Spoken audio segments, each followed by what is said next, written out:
Hi, my name is Adora Spitak, and I'm so thrilled to be speaking to all of you at the Student Digital Citizenship Conference. I'm tremendously excited that you've come together with other young people to discuss how we can use technology to improve our own lives and the lives of other people around the world. And I can't wait to hear what incredible things you come up with today and in the days to come. I come at this topic with the perspective of a writer, more than someone who programs or makes apps or anything like that. And as a writer, I feel that too often the genuine story of youth falls by the wayside. We make up 18% of the world's population, and in some nations, young people are the majority. Any author ambitious enough to take on the task of writing this story, our story, would have to understand that dichotomies are gross oversimplifications of human nature and of youth. Yet in the story of the world's young people, such simplifications abound. I read plots that focus on our roles either as exploited victims who make for heartstring-tugging magazine covers, or as complicit bystanders who hit like on Facebook. We are apathetic, slacktivists, and self-obsessed, and we take lots of selfies too. These words are all used to describe us as characters within this global story.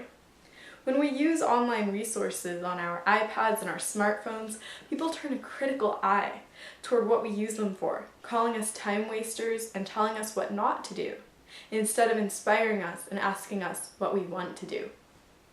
To be truly reflective of me, to be truly reflective of my global brothers and sisters, this story has to change. Changing the story starts with including us as authors. Oftentimes when people imagine greater youth autonomy, more power to the students, it's accompanied by a mental caveat.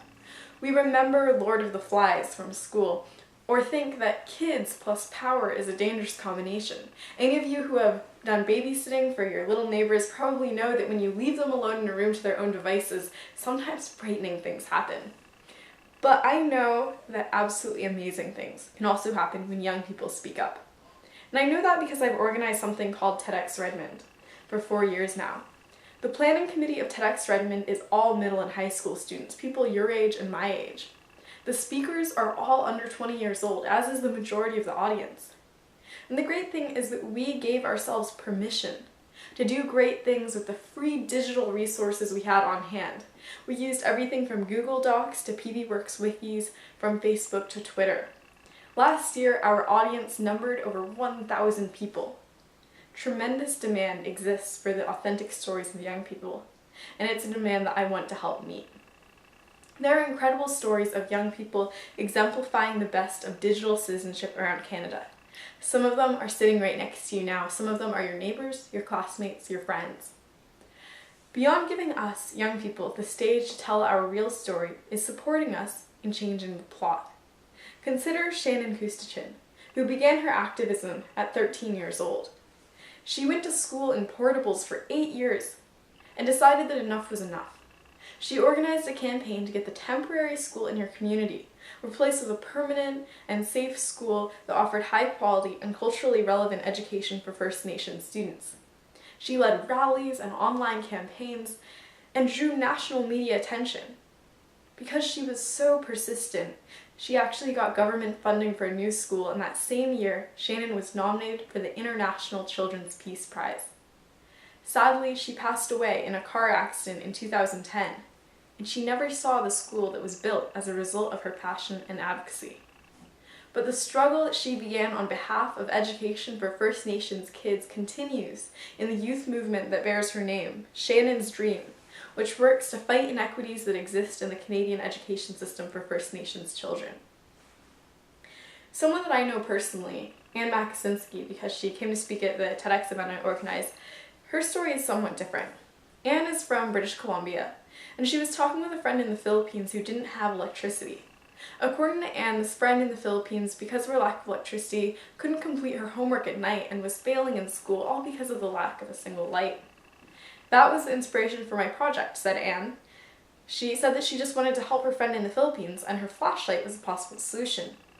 You see, the flashlight that Anne created wasn't a normal flashlight powered by batteries, the type that you can get at a corner store. This flashlight was powered by the heat of the human hand. And it won her prizes at the Google Science Fair and has the potential to change lives in developing countries.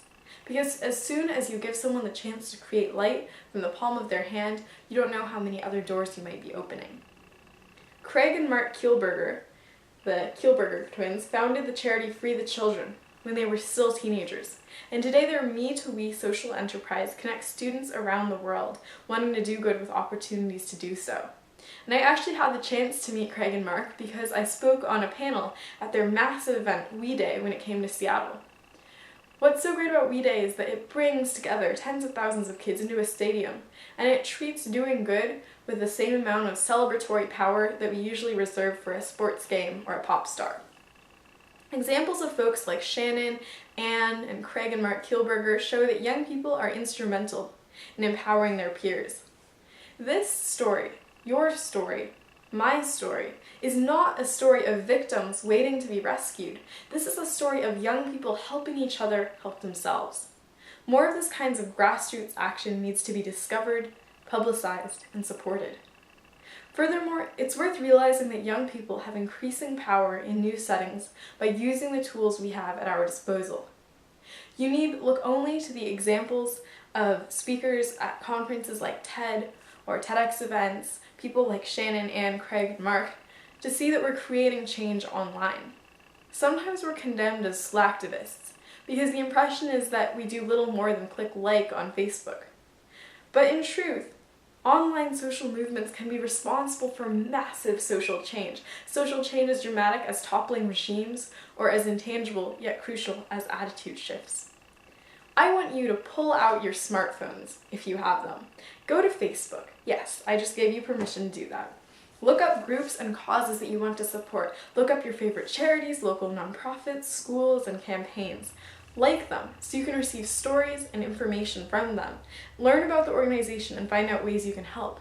For example, if you like UNICEF, you can do trick-or-treating every year to raise money with a little box that you use to collect change. If you like TED Talks, you could start a TED Ed Club at your school to get together, watch talks, and share ideas. And if you're particularly passionate about an organization and really want to go above and beyond, you could find internship opportunities or advisory board positions or contact information for someone in charge on their website.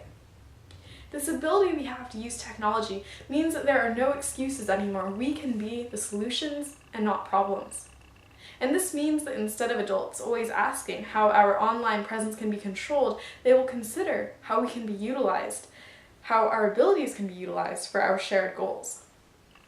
Coming of age in a digital world, young people like you and me are truly redefining ourselves.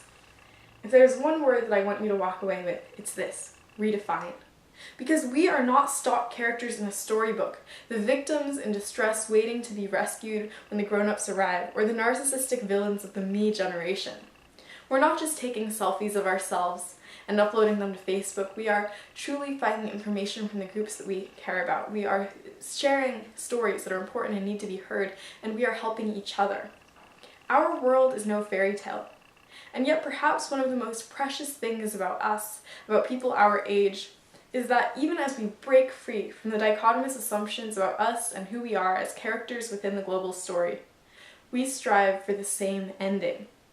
You see, in all the naivete or hope of my youth, I want to believe, no matter how great the conflicts, how vicious the problems, that our story will end with that same oft-heard line as so many childhood tales, and so they lived happily ever after.